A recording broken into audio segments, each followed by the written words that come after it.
What's up, RotoGrinders? Welcome to the Underdog Fantasy Show here at RotoGrinders.com. Our draft is getting started. We actually got lucky enough to kind of pop in here, and there was already a lot of people waiting. So, Beer, you're picking at 5. I'm picking at 10. We're going to get through these first few picks, and then I'm going to tell you all about Underdog Fantasy. Ton of fun. Love what they're doing over there. Love best ball.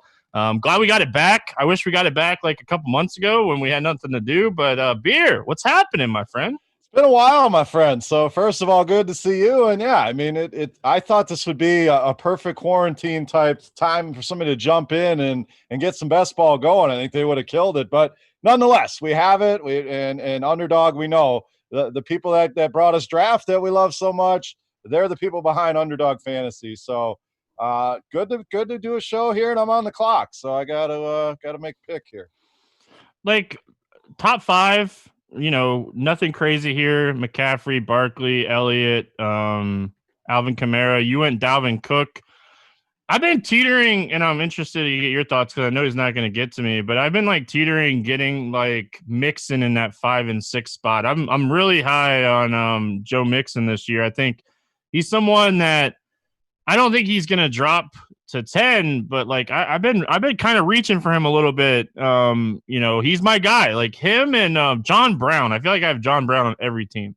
Well, I'll disagree with John Brown, but I'm with you 100% on Joe Mixon. I love Joe Mixon. So if he gets beyond those top 5, I'm having a hard time putting him over Dalvin Cook. Now, if we still get a lot of uncertainty with Dalvin Cook and this contract deal, I have no issues moving Mixon up to 5. And in fact, I did a running back best ball video and made the claim that Joe Mixon will finish RB1. So I'm pretty high on him as well. I think this offense is going to be better than people realize.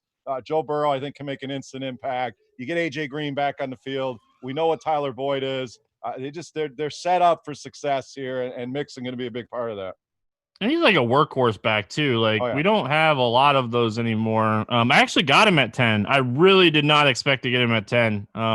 This is the furthest I've drafted in a $25 Best Ball Mania so far, but was not expecting them. So I'm back on the clock, and then I'm going to tell you guys, like, it's really hard for me not to take Tyreek Hill here. Like, I love like his overall ceiling in best ball. Like he has those like 3 or 4 weeks that like just sets you apart from everyone else. Yeah, and that's what you want. If you can get a couple big weeks, he can be frustrating in season long. By the end of the year, numbers look good, but he can still, even in that offense, give you some weeks that you're kind of scratching your head. But he can also carry you to a league-winning week. So always a nice guy to have. The ceiling just immense with him. Yeah, he's the guy, like, if you get into that, like, playoff period and, like, you're competing for, like, so, all right, Underdog Fantasy, they recently launched. They have $1 million best ball tournament. If you haven't tried it out, use promo code Grinders after depositing. There's no bonuses available on Underdog, but you're entered into a random drawing for RotoGrinders Core for 5-day pass. Passes, I'm guessing we're going to give away more than one. And a RotoGrinders Underdog t-shirt. The promo code screen comes up after you deposit. Use Grinders. Like Beer said, this is the same group of people that brought us Draft, the app that we all really loved and enjoyed playing on. So if you haven't checked them out, use promo code Grinders. But they do have this. It's the $1 million Best Ball Mania tournament. It's $25. That's what we're currently drafting right now. And it's $200,000 to first. So, like, Tyreek Hill is a guy, if I'm in that playoff period trying to get to that $200,000, like he could make the whole difference. And like I feel like that's guys that you want in like your first 3 or 4 picks are those types of guys and your floor guys. And then like when you get into like round 10 to 14, you're hoping that you get those like guys that just, set you just enough apart throughout the rest of the season.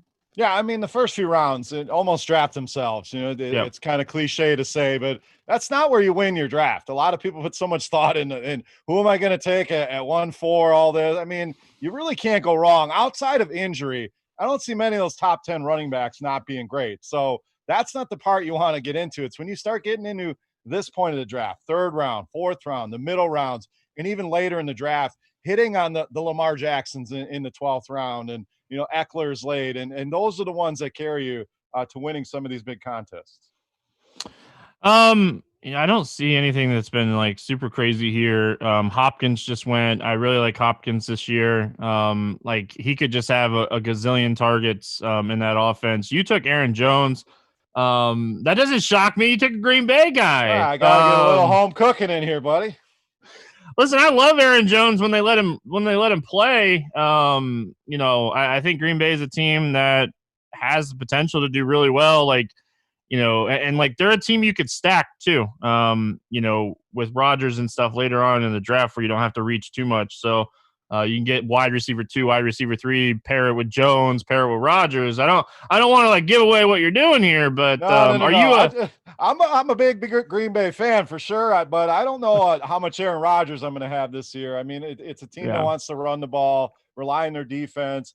I think the worries about Aaron Jones have gone a little too far. I mean, do I expect him to score 19 touchdowns again this year? No. Do I expect A.J. Dillon to have a role? Of course. I still think Aaron Jones can be viable.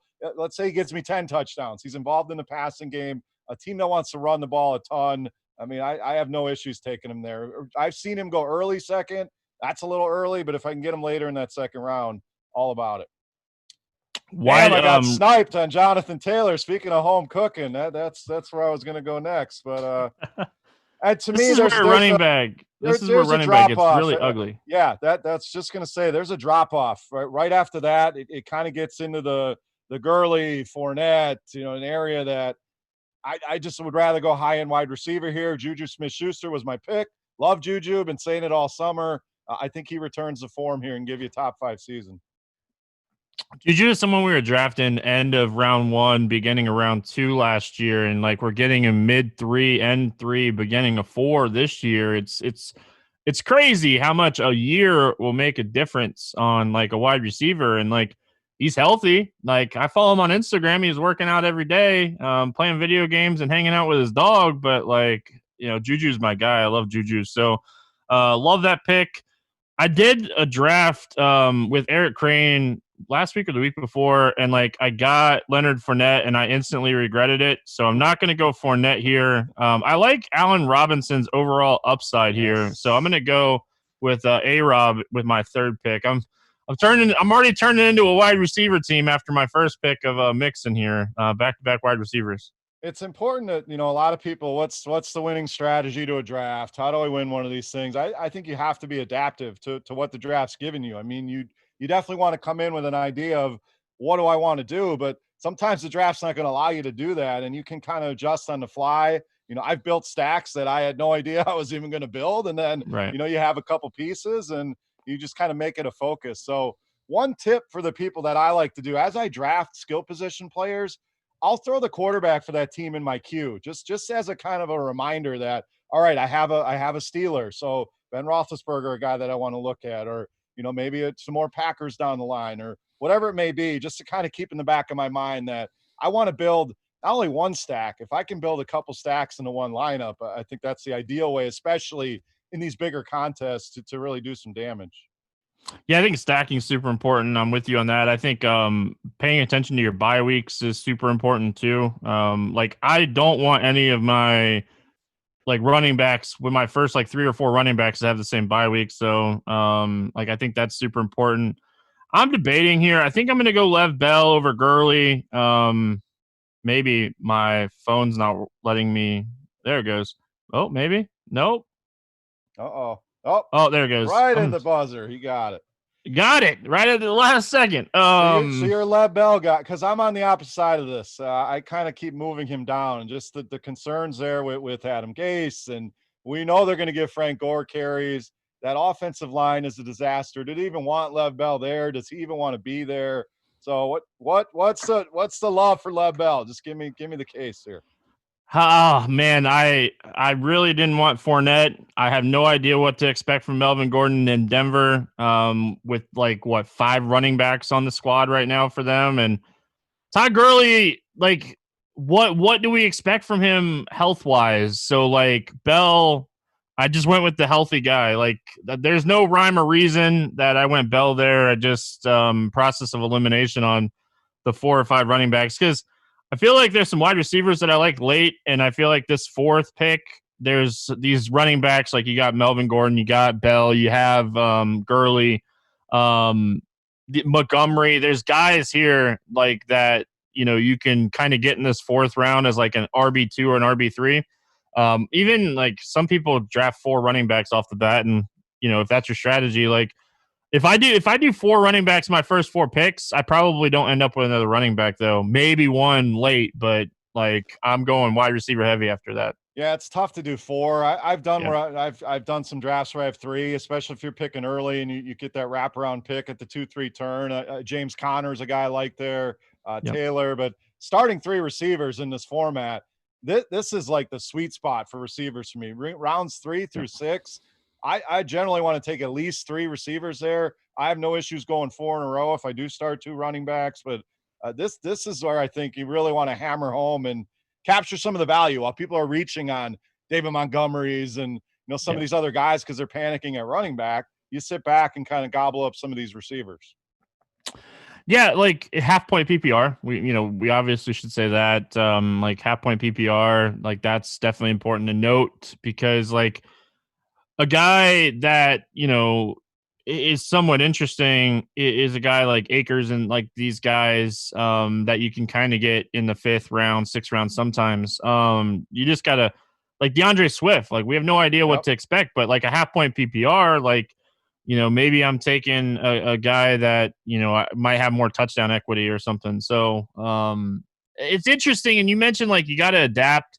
I feel like buy rounds are something that people just don't pay attention to enough. Like, and listen, I'm a victim too. Like I did it the other day. I did one of those $5 bubble tournaments the other day where I was waiting for something, and like I got to the late part of it, and like I had like 6 wide receivers with the same buy round. Like, oops. Well, any other side of that is okay. You sacrifice that week. You're going to have one bad week, but you're going to be really strong in the other week. So I pay attention to it, probably not as much as I should. But here's a guy I love. Will Fuller is a guy continuing. Oh, you took my guy. You sniped him right from me. This may be the sinking of my ship. There's always that guy that I tend to overdraft every year, but I just think if he stays healthy, he can return you a second round value. And we know health, the question, but that's why he's being drafted in the 5th round. I think he can step right in and not replicate what Hopkins did, but come pretty damn close. Oh, you took my guy here.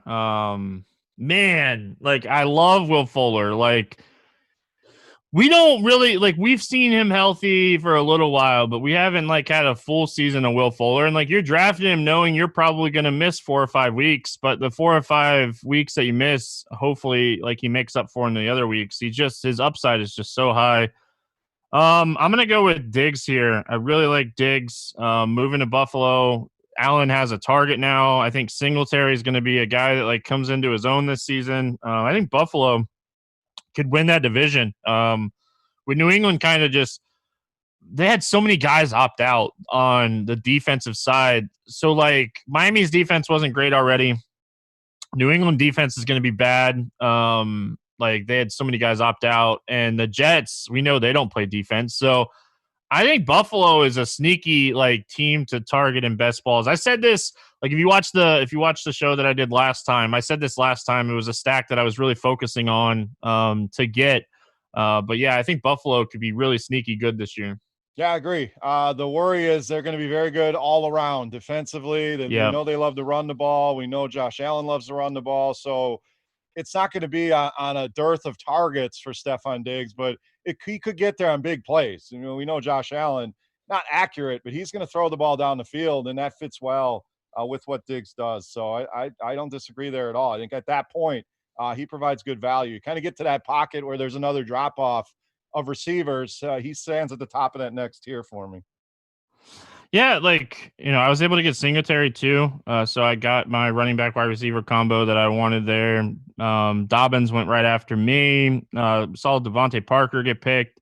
Kareem Hunt went like on the turn there. Like, I don't really know what to expect for Kareem Hunt, but like he's a guy that can score you some touchdowns. If they use like that 2 wide running back set and they like do some dump offs to Hunt could definitely pay off in the 5th, 6th round.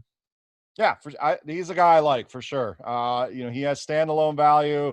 something happens to Chubb, he can step right in and really outdo the price that you're going to pay for him. So this is always a tricky spot in the draft here. You load up on some receivers. Do I want to go a fourth receiver? Do I want to dive into that tight end area? The running backs have kind of dove off the cliff. So I'm going to go with T.Y. Hilton here if my phone's going to allow me to. We'll see. Got it. Again, a guy, if he can stay healthy, this offense I think it's going to be very good. Rivers, we kind of saw fall off a cliff, but I think they'll be able to protect him. I think there'll still be enough big plays for T.Y. Hilton in this offense. The targets, we saw that like Rivers is a guy that's going to spread it out, but like he still gets his guy. Like Allen is still a guy that he got targets every game. So I think Ty could you be even a little bit better with Rivers back there, with noodle arm Rivers back there? Like, I think like when you're in this range, you like decide like, am I going like a T.Y. Hilton?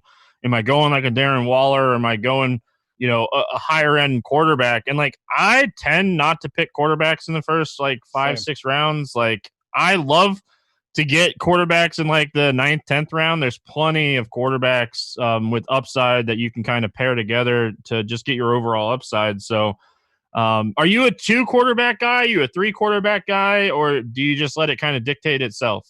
It depends how many stacks am I building? What caliber of quarterbacks do I have? Like right now, my mindset is I have Tyler Lockett and I have Will Fuller. So Russell Wilson, Deshaun Watson are guys that I'm going to consider. As soon as I say the name Russell Wilson, he gets drafted. That's just how it goes. You say the name, they're gone. But normally, I'll wait and then I'll probably take 3 just because I don't have that lock and load stud.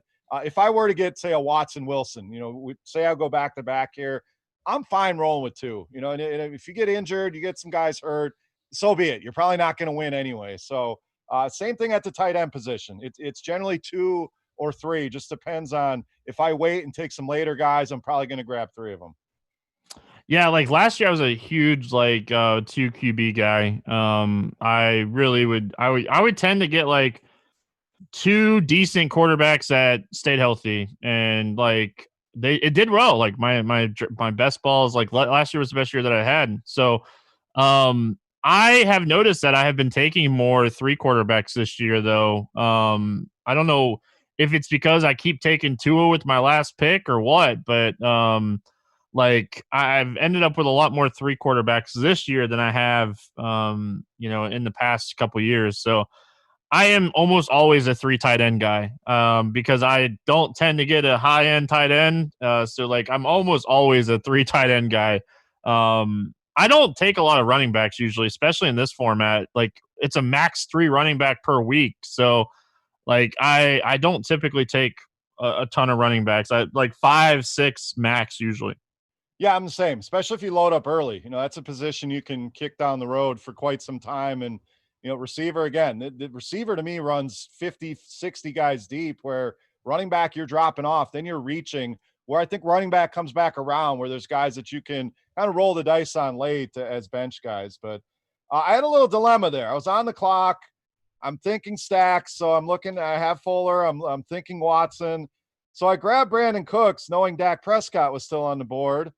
See if Deshaun Watson can make it back to me. Now you're coming up here. I shouldn't have. I'm not taking Watson, but I would be shocked if he made it back to you. I will as well. So I kind of rolled the dice going with 2 receivers on the same team, not having the quarterback. So we'll see how it works out here. All right, so I'm gonna roll the dice here. I really want James White, but I'm gonna take Josh Allen because I really want my Buffalo stack. So I'm hoping James White will come back to me in like 3 or 4 picks here. Like I feel like it's worth the risk because I really want my Buffalo stack. Like I have my 3 Buffalo guys. I have my stack that I put in place. Like I really want White. Like I think James White could be a huge difference maker type of RB2, RB3 this year. So we'll see how it happens. Like Watson was there, so maybe I get Josh Allen coming back, but like everybody that was after me did not have a quarterback selected yet. So I'm gonna go with I'm gonna go and hope I get my boy James White on the way back. So if you get Deshaun Watson, I'll be shocked. I will as well. That I was just gonna say what you just said makes a ton of sense, and it's something I kind of preach is don't be afraid to reach for your quarterback to complete your stack. The worst thing you can do is get a stack started and then you wait and you risk it with your quarterback, which is exactly what I just did. So Don't do what I did. Do what Stevie's saying. Go grab your guy. So I rolled the dice. If I can end up with Fuller, Cooks, and Watson, obviously I'd be happy with that. But Got my guy. Got to dodge a couple bullets here. Yeah, you only gotta wait like what 4 more picks? He's going one pick right before me. Well, I don't think he'll go one pick in front of you. That DTLB guy has 2 quarterbacks already. So like you got to get through these. Nope. Oh, there it goes. Yeah, right. Mean, that's good value there. That's all right. That's a great pick though. Like getting Deshaun Watson in the middle of the 8th. Like you would have been sitting really pretty getting Watson at 8-8 there to complete your stack. People is why you just grab your quarterback when you need to. So lesson learned here. Let me take the hits for you before you put your 25 up. But still happy with Fuller, and Cooks is a guy that can still give me some big weeks. So even without Watson in play, I have the top 2 receivers for that offense. So it's not all lost there. Yeah, this is where the draft kind of shapes up a little bit. Like you have, some tight end value here. You have some wide receiver value and stuff like that.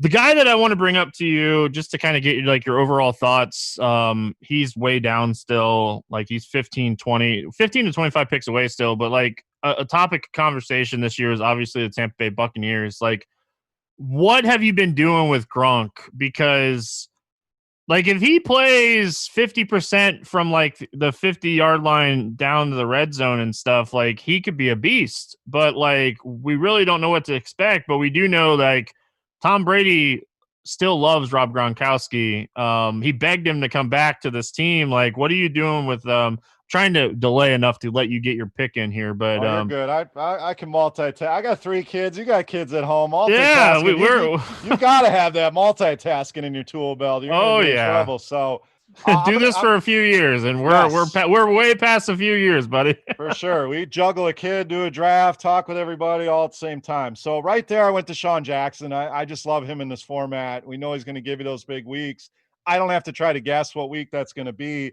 Just a guy I can count on it to give me some production. And if he stays healthy, he's shown he can be a top 10 receiver. So that's my take there. As far as Gronk, early on, I was excited about it, just thinking about the possibilities. But you start looking around, and Evans, Godwin, Gronk. I mean, they're going to go 2 tight end sets. I wouldn't discount OJ Howard. So you're really counting on touchdowns. And I think a lot of the tight end position outside of the studs, that's kind of what you need to break your way. A later guy that catches 8-10 touchdowns.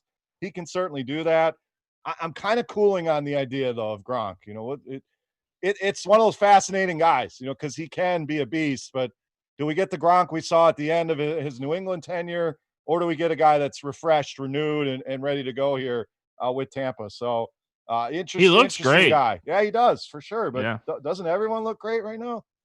Yeah, like everybody just worked out for the last 6 months instead of did anything else because we're in a pandemic. But yeah, like I still think I prefer like Higbee and like Hayden Hurst above Gronk. But like Gronk has been a guy that has slowly like. So 2 weeks ago when I did the show with Eric Crane, it was the first like best ball draft I've done. Well, like let me tell you that that sparked an interest because I've been doing a ton of them. So I've definitely seen Gronk rise even in like a 2 week period. So yeah. Johnson. I didn't realize I was on the clock and I better make a pick. So yeah. Carry on Johnson it is. There you go. I got no analysis for that one. I do think that will be, he's another guy I think people are writing off a little too soon. Now the Indy situation, I think Jonathan Taylor takes over there sooner than later. I think Dobbins becomes the guy in Baltimore sooner than later. I don't know that Detroit's just going to unleash DeAndre Swift. I like him. When you brought him up, there was that group of a couple running backs that I agree with. You get to that point, it's Akers, it's Swift, it's Kareem Hunt. I think that's a good time to steer away from receivers and, get your second, third running back there. But I don't know that Swift's just going to automatically get 20 touches here. Carry on a lot of injuries, but a guy that's shown he can play in this league when he is healthy. So I've made worse picks under the gun here. So I'll take it. Hey, listen, I have a few Geist teams in my builds this year. So it happens to everybody. Yeah, like especially on those fast drafts. Like I feel like the fast drafts, like it's so quick. You just got to be paying attention. You definitely got to know like somewhat of a strategy on what you want to do going into it. But yeah, Sherry Lynn Ridgeway in chat says hi all. If you guys are over on YouTube, feel free ask any questions. Like if you have any best ball questions, Beer probably has like 500 best balls done by now. Like he is a guy that lives for fantasy football and this kind of stuff. So, um, feel free to fire up questions over there on the YouTube chat. Again, if you haven't checked out Underdog Fantasy, they have an app on the iOS, they have an app on the Android.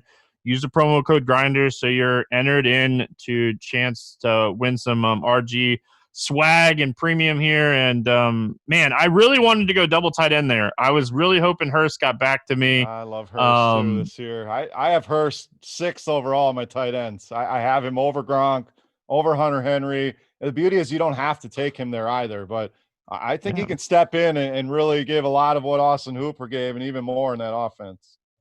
Yeah, so I ended up going Gronk. I wanted double tight ends in that round. Like I had my mindset that I was going double tight ends there. I'll probably add a third tight end really late here. I'm really happy with those 2 tight ends, but I was really like I'm on Hurst too.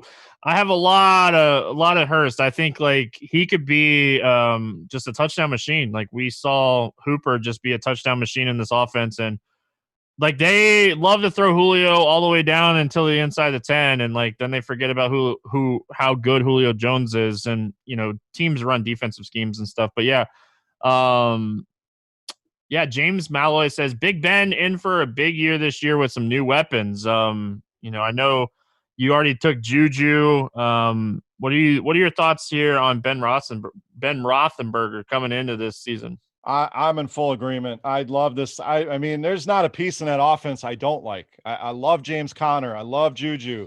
Big fan of Bentley. Deontay Johnson is everybody's sleeper for the year. Hell, even Eric Ebron, Stevie, I think is going to be good in this offense. So that's a stack that's pretty easy to build. Even if you miss out on one of the higher end guys, you could start with a Deontay Johnson, Ben, grab Ebron, even James Washington, I think will have some decent weeks. So that's been a priority stack for me to build. It's certainly on queue for me here. Like I said, I grab skill players. I put their quarterbacks in queue. So I got Ben staring at me. The issue is the beauty actually is there's still Wentz, Breeze, Brady, Rodgers. I mean, there's a lot of guys that have to go before Ben would even be selected. So it's just keeping an eye on things, knowing ADPs, knowing when you need to pounce. But again, like you made the move with Josh Allen, and not say you took him early, but don't be afraid to grab your guy to get your stack going. Yeah, don't ever be afraid to take your guy. Like, you're doing this, and like this is where your takes are either gonna work out or they're not. Like if you have a take on someone, and like me, I'm high on Buffalo. Like I'm drafting that way for best ball. If Buffalo has a big season, I probably, have a good best ball season and like make some money. Best ball drafts are done before the season even starts. We have a lot of uncertainties, a lot of question marks going into the season. Like, so don't be afraid. Like, if you're high on somebody, take them. Like, you never know what's going to happen. So yeah, this is the time ADP kind of goes out the window. I mean, you still want to know where guys are being picked, and don't reach 4 rounds for somebody, but go get your guy. I always think, if I miss out on this guy, I'm going to be pissed instead of taking this guy. There's always that 1 or 2 guys you get to this point that if you're going to be pissed that you missed out on a guy, just go take him and don't try to chance it. Because the person that's drafting right behind you could have the same thoughts. So you never know. Someone in chat, Ja'Cory, what's a good strategy for beginners? Like, well, first I would tell you, like, make sure you know what you're playing. Make sure you know if you're playing like, I have way different strategy for like the 10 and 12 man like cash game type of like best balls I've been drafting, and then like the $5 and $25 like big tournaments. I'm guessing you're the same, right, Beer? Like you have to have a different type of like floor / upside type of strategy in those. For me, I do anyway. Yeah, for sure. The first thing I would say is start with the lower buying amounts. Start with some of the cheaper drafts and kind of get your feet wet, get used to the app. I like to set up my own rankings because you can be easily influenced by the site's rankings, and that's anywhere. You're drafting on ESPN, you're drafting on Yahoo.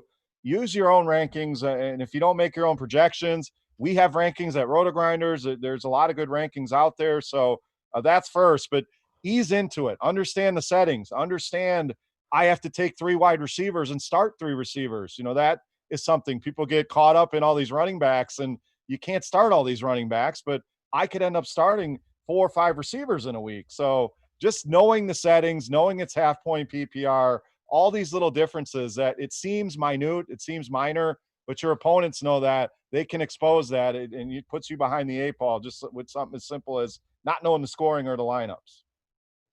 Yeah, know your positions for sure. Like we were talking about, like, so in cash games, like if you're building a cash lineup, you're taking 3 quarterbacks. You cannot.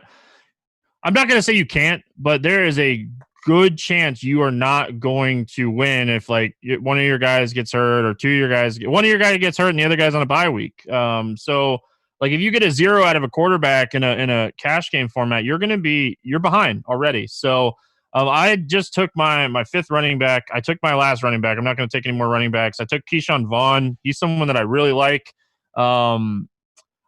If Brady's here, I'm taking him. I don't want Brady, but I would have a 3-man stack at that point. Again, you have to adapt to the strategy. I did not come into this draft saying I want Tom Brady because that was one of the last guys that I wanted. But if he has like a 3 or 4 touchdown week and hits these guys, like the overall upside of a stack in these big $25, $200,000 at a first type of tournaments is stacking sometimes. So yeah, like if Brady's here in a second, he is here. So like I'm ending up with Brady. Beer, I did not want Brady, but I'll take 3 Tampa Bay Bucks. They're on opposite bye weeks of my other 3-man stack that I have, and like I'm good with that. Yeah, I mean, adapting as you go. And again, stacks don't have to start in the beginning of the draft. They can come together organically. Hell, you could start a stack now of a team like I stacked Chicago the other day. I'm not even proud to admit that, but got Anthony Miller, had Allen Robinson earlier in the draft, and the issue is guessing what quarterback it's going to be. But there's cheaper teams, the Jets, that you can grab a Crowder, a Chris Herndon, and grab Sam Darnold late. So many ways to do it, but stacking should always be at the forefront of what you're thinking here. Yeah, like I'm in these like. The other, we were answering that question as like, what's a good strategy for a beginner? You mentioned like feel it out first. I think they have like $3 drafts on there. Do like 5, 6, 3. Like I would even go up to like 10 $3 drafts before you like get into anything else. Like you have to see how, like we're talking about, you have to adjust every draft. You don't pick from the same spot every draft. Like this is the furthest I've picked down. I have not picked from 11th through 12th yet. I haven't picked in the top 2 yet either. So like I feel like my sweet spot has been 7 this year. Like I don't know why, but like I feel like I keep getting 7. So I'm very familiar what to do at like 7. So like yeah, I would definitely, man, even if you're doing slow drafts, however you want to do it, just get a feel for the drafts. Like football season's a couple weeks away now, so like you're running out of feeler time, but there's still plenty of time. Like you can set up 5, 6, 7, 8 slow drafts at a time here, and like really get an idea of what you want to get going before you like get into one of these fast drafts. So I think that's super important. We did have another question in here, Beer. What do you think about Carson this year? I'm probably not as high on him as a lot. I hear a lot of talk about him, and I get it, but I really think this offense is going to start to not go away from being run heavy, but balance things out a little more. I mean, they have a generational quarterback there that they hide until the 4th quarter, and then you see this guy go absolutely ham in the 4th. So I like Carson. We saw him come alive in the pass catching department last year. I just have him a step below that one tier we talked about. The James Conner, Jonathan Taylor. He's right below that, above the Le'Veon Bell, Melvin Gordon, some of those veterans in that tier. So I like him. I just don't like him as much as a lot of people out there. I'm kind of lukewarm on him, we'll say. It's funny. You're talking about like how you ended up on like a Chicago stack. One of my best stacks last year was Detroit. It happened on one of these live shows, and like we laughed about it at the time, but like Kenny Galladay, like he had a beast season. So like a Detroit stack last year was one of my best like tournament teams. So you never really know. Like, that's the fun thing about like drafting ahead of time. Like Galladay led wide receivers in touchdowns last year, if I remember correctly. So you never know what you're gonna get. Beer, like That's the how many fun of wide it. receivers scored more than 10 touchdowns last year? What, 3, 4, maybe? Like, so I don't know. I know a lot of people are like super against going running backs. I let the draft kind of dictate itself. Yep. And when you're new, back to that beginner question, practicing different types of drafts, grabbing a bunch of running backs early and seeing what your team looks like, and going zero RB, or grabbing that one stud and waiting, or going wide receiver heavy. What does it look like if I take a Kittle or Kelsey in the second round? So just practicing all the different scenarios. But we can't stress enough, be flexible, be open, Yeah. because the draft is never going to go how you think it's going to go. So you just have to be able to adapt, build stacks on the fly, and that's where practicing really comes into play. So I ended up there with Jefferson from Minnesota. I'm about to go like super wide receiver heavy. I only have like 3 or 4 wide receivers now. So um I don't know really what to expect from him, but I do feel like Diggs being gone, there's a role to be filled there. So I'm hoping that it could potentially be Jefferson. Like Thielen is not a guy that I feel like can go out and be like a 15 target, 10, 12 catch guy every game. He'll have games, but um I'm just going to be reaching. Like I'm hoping that Pittman Jr. sits here. Like we talked about, your boy Phillip Rivers likes to, kind of spread it out a little bit. He got taken right before. I don't know what to do now. You know what? I'm gonna take my third quarterback and be done with my quarterbacks positions now too. I'm gonna take Burrow. I like that. Listen, I think there's a lot of upside in Joe Burrow. I there really do. is like I have two stacks in Burrow now, so like I just need him to like have a couple ceiling weeks, and I think I'll be okay. And he gives you upside with his legs. He ran a Yep. lot and more than people think at LSU. So that's something we know in fantasy. You want your quarterback to run. You don't have to have it. There's guys like Matt Ryan, Matthew Stafford that can still be valuable. But did I really just get sniped in the 14th round? Come on, man. Justin Took your Jackson boy. was going to be Took the your boy. play.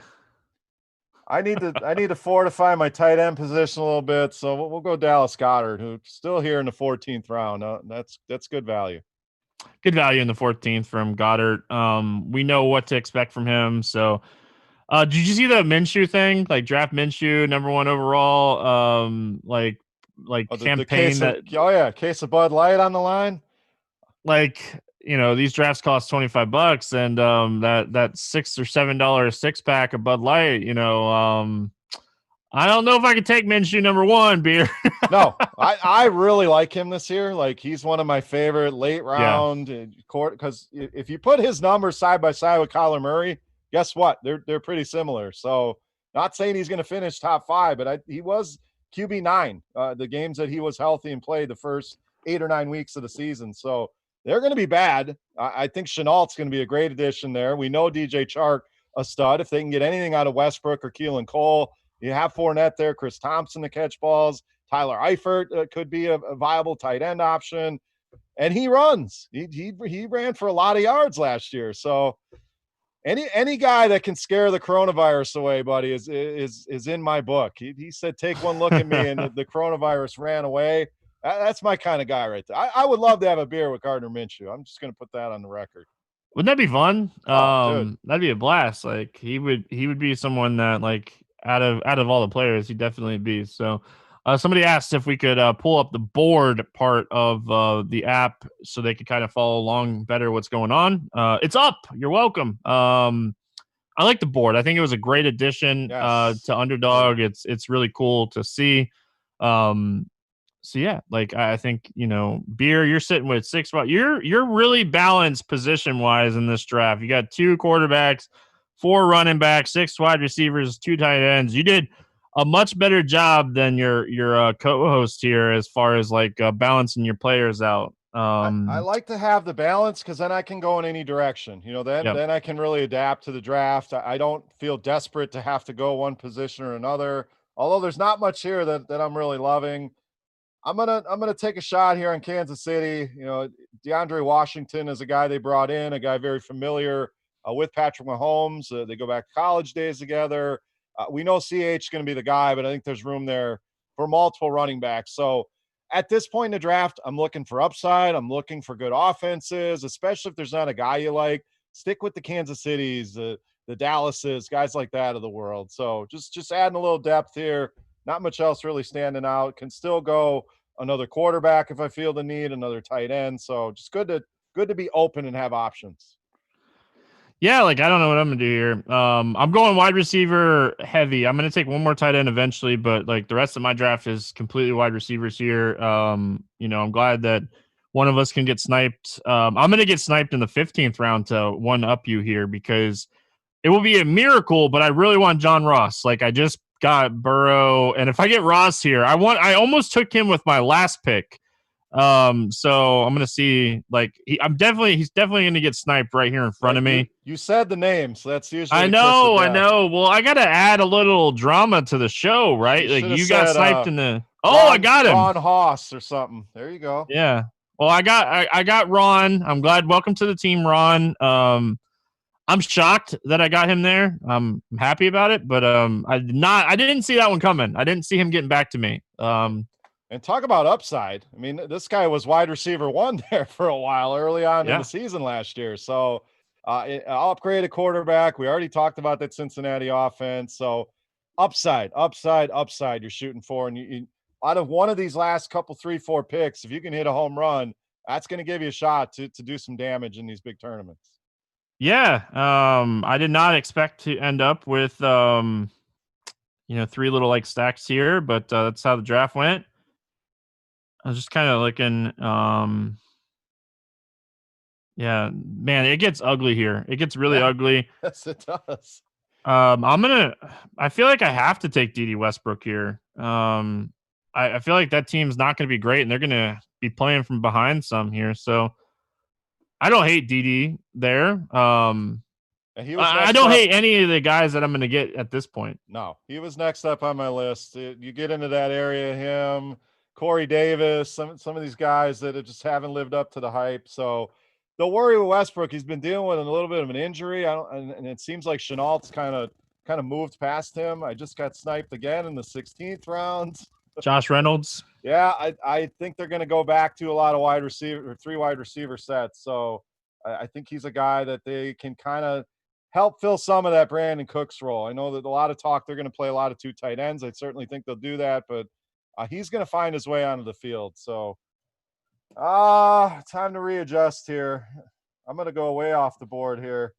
Somebody's got to catch the ball outside of George Kittle in San Francisco. So Kendrick Bourne, Debo, I don't know when he's going to be back. Ayuk's dealing with an injury. Sanders is gone. I think Kendrick Bourne could be a nice sleeper for you late in drafts. Yeah, I like him, and Brian Edwards is the other guy that I've been kind of ending up with late in drafts. So like those guys. We had a question in chat. Do you guys think about constructing some wonky offbeat combo of players to create a potential different DFS style lineup for this tournament? Yeah, like we talked about earlier, I like to try to get multiple stacks in your line. Some people just focus on, okay, I got a stack. Well, I've had some teams where I've had 3 stacks, and then you're rolling into the playoffs with Detroit and Pittsburgh and New Orleans, something like that. And, you're feeling good about it there. So I don't go too far off just to be different in these kind of drafts. You do have to have a little bit of a GPP mindset, but I think incorporating more stacks is something not a lot of people do. Once they don't get, if you don't get the stud, a lot of people just say, oh, that stack is dead. Where I say there's still a lot of pieces to an offense like Pittsburgh where you can still build the stack. So just constantly thinking stack as much as you can. Yeah, like I try to at least get 1 stack. I feel like you need at least 1 stack. I really like when I get 2. Was not expecting to get 3, but I think this might be the first one that I've done in the $25 where I've had a 3rd stack, and this stack came together really late. Like first of all, I wasn't expecting my 2nd stack with Brady at all, but like I'll take it. I'm high on Vaughn this year. We have no idea what we're gonna get from Gronk, but we'll see what happens. But I got my Buffalo stack. That's been like my main stack. I know I've said this a couple times, but like that's been like my main stack for best ball so far. I just like where you can kind of put it together. But like I don't know, it's so tough. Like if you can get an Arizona stack, I think that stack is really interesting this year with Murray and Hopkins. You were really close to putting together the Houston stack. Like they're going to be a team that's going to struggle defensively, and they're going to have to be throwing and stuff. And like I like the Seattle stack too. I always like Russell Wilson in these. He gives you the floor outside of your stack and like mixes in those massive ceiling games. So like I guess like the question that like I've seen come up a lot as I've been drafting and like doing these shows is like Cam Newton question mark. And like I feel like we'll find out what Cam Newton's going to do with the Patriots in like week 3 or 4 by like because we really don't know. They're going to this defense like and I was looking at it like what 5-6 guys opt out of defense alone. So I don't know, man. I've ended up with some Cam teams. Don't feel great about it, but like you almost have to if this defense is going to struggle. I love Cam. I didn't think I would say that, but the closer we get, you just think about the fit with New England. And is there a better coaching staff to adapt to what you do well? They're not going to expect him to come in and be Tom Brady. They're going to change the offense and they're going to get him, and he's not going to run like he used to. He's older, but he's still going to run. Think about how many times New England is in the red zone or gets down close and Tom Brady would sneak it in. Well, hell, now I have Cam Newton doing that. I mean, he could damn well score 10 touchdowns on the ground this year. So I don't think he needs the weapons around him. I think they're going to scheme to do what he does well. So I really like the fit. I don't see any way Jarrett Stidham's a better quarterback than Cam Newton, unless he's completely washed, which I don't think he is. If he's healthy, top 5 upside, and you're getting him at QB 15, 16, that's the kind of play. If you're drafting late, he's probably my favorite late round quarterback, to be honest. If you're in a regular league, in one of these leagues, he's the guy that has the upside to kind of surprise and really jump up into that top group. And so many people are afraid. Like they're so scared. Oh, he's not going to do anything. He's not going to run in New England and stuff. But Don't okay, play like scared. Don't play let's scared. see what happens. Look at he's already been there. He's done that. He's shown you that ceiling. It's not like we're expecting Jimmy Garoppolo to be a top 3 quarterback. We're talking about a guy that can run with some of the best coaching in the league that are going to put him in positions to succeed. I just think he can rebound and be close to the guy that we saw be a top 3 quarterback. All right, so I'm coming up on my last pick, my 18th pick here. I'm going to go tight end. I'm going to actually take CJ Uzma here. There are better tight ends on the board here, but I'm going to finish it off, Beer. I'm going to have 3-man stacks in this one and see like how it kind of plays out. Drew Sample's behind him as far as like tight end jobs in Cincinnati, but we've seen year after year after year young quarterbacks use their tight ends. So I don't hate taking him in the 18th to kind of like that Cincinnati stack. I'm going to look really quick. I think it all came together like the last 6 picks. So let's see. Uzma, Ross, Burrow, 14th, 15th, and 18th. So last 5 picks, I was able to get a stack. You can't say that about a lot of teams and feel okay with it, but like, John Ross is a guy that's shown us plenty of upside. So I don't hate it. Like Tyler Boyd and T. Higgins are there. Like they're not the best option. Like Ross is not the best option, but I don't.